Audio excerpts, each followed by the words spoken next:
Welcome back, everyone. As gardens are blooming in the heat, you may notice something abuzz in trees or even in parts of a building. Tonight, our Madeleine Hagen tells us how you can get rid of bee swarms without calling the exterminator. Swarming bees in May is worth a load of hay. Swarming bees in June is worth a silver spoon, and swarming bees in July is not worth a fly. It's an old saying meaning bee swarms captured this time of year may not be hardy enough to last through winter. Still, local beekeepers are here to help. We deal in honeybees. Not wasps, not hornets, these guys. Houston Osborne is the president for the Mid-Columbia Beekeepers Association.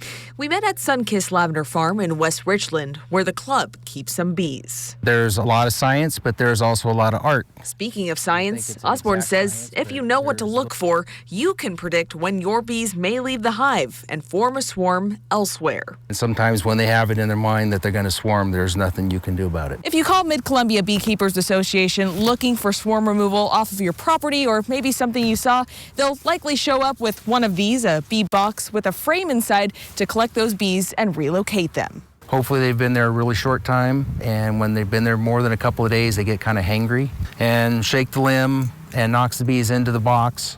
And then we let once the queen goes inside, the rest of the bees will follow her. The association has a list of beekeepers on call to collect swarms throughout the Mid-Columbia.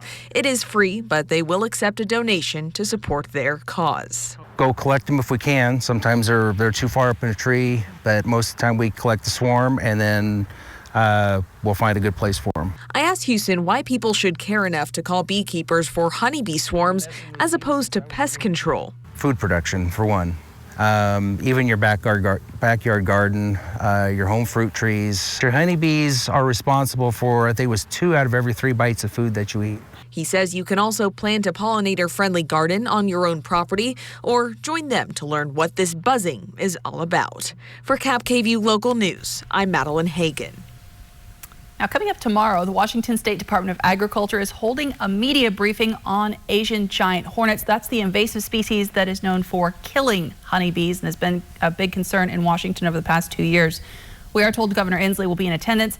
You can be sure to check for updates on the Asian giant hornet population in Washington on our website, yaktrinews.com.